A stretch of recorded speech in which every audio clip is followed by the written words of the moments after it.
Ladies and gentlemen, brothers and sisters, dakika ya 79 ya kipindi cha pili, bado mchezo unaendelea wa ligi ya mabingwa barani Afrika kati ya Al Ahly dhidi ya klabu ya Dar es Salaam Africa. Mchezo ni moja moko baada ya kuweza kushuhudia kile kipindi cha kwanza ambacho klabu ya Dar es Salaam Africans ilienda katika vyumba vya kubadilisha nguo akiwa anaongoza kwa bao 1-0, bao la mtu mzima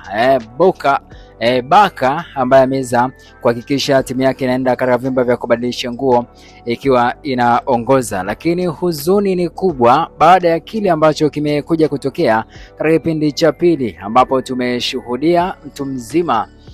Shadrack Boka akifanya uzembe, udwanzi, kitu ambacho hakipendezi na hakivutii kwa mwananchi yoyote ambaye anaifuatilia au anaikubali klabu ya Dar es Salaam Africans. Na hii ni kutokana na kile ambacho kimetokea, mpira ukiwa na dunda miguuni mwake na kushindwa kufanya maamuzi ya haraka kuweza kuokoa ile hatari ambayo ameisababisha kwenye chanzo cha kona ambayo imetokea katika mchezo huo wa ligi ya mabingwa barani Afrika. Mchezo ulikuwa unaenda vizuri, lakini Boka ndo hivyo alikuwa anaonao sana na kutaka kupiga mbele, kisha mchezaji wa Al Ahly akachukua na kumpasia Trezeguet ambaye amepiga bonge moja la kombora kuelekea katika lango la wananchi, na baada ya hapo kuweza kushuhudia Djigui Diarra akipangua mpira ule. Sasa ikawa ni kona, baada ya kona kuweza kupigwa ndipo mpira ukatua katika miguu ya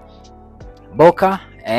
akawa naonao sana unadunda miguuni pale na kushindwa kufanya maamuzi ya haraka, ndipo Dieng akakutana nao na kuweza kusawazisha kile ambacho walikuwa wanakiongoza kwa upande wa wananchi na kupelekea mchezo huu kwa sare ya 1-1. So kwa userious ambao Engineer Hersi Said amekuwa nao kwenye kuhakikisha anaipambania timu yake hasa katika ligi ya mabingwa barani Afrika, lakini pia katika usajili naiona nafasi ikiwa ni ngumu sana, lakini pia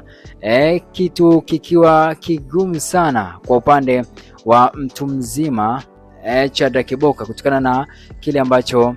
kimetokea kwenye mchezo huo, na ni haya matumaini ambayo yalikuwa yapo kuweza kubadilika, na naona sasa hivi moto unapelekwa mwingi sana kwa upande wa klabu ya Dar es Salaam Africans. So kama matokeo yatabadilika, naiona nafasi ikija kuwa ni ngumu sana kwa Shadrack Boka kuendelea kukiwasha Jangwani, ukizingatia pia Mohamed Hussein Zimbo Shabalala yupo kwenye fomu yake na kiwango chake sio cha kujiuliza mara mbili. Naiona nafasi ikiwa ni ngumu sana kwa Shadrack Boka kuendelea kuitumikia timu ya Dar es Salaam Africans, ukizingatia userious ambao amekuwa nao Engineer Hersi Said kwenye kuwekeza, lakini pia kuhakikisha klabu ya Dar es Salaam Africans inapata matokeo. Uzembe ambao unajitokeza ni kitu ambacho kinaweza kuja kusababisha shida kwa upande wa Shadrack Boka na kuja kutemwa, hasa kutokana na kiwango ambacho anakionyesha. Yani uzembe umekuwa wa aina na uzembe ambao hawezi kukubaliwa na mtu kama Engineer Hersi Said. So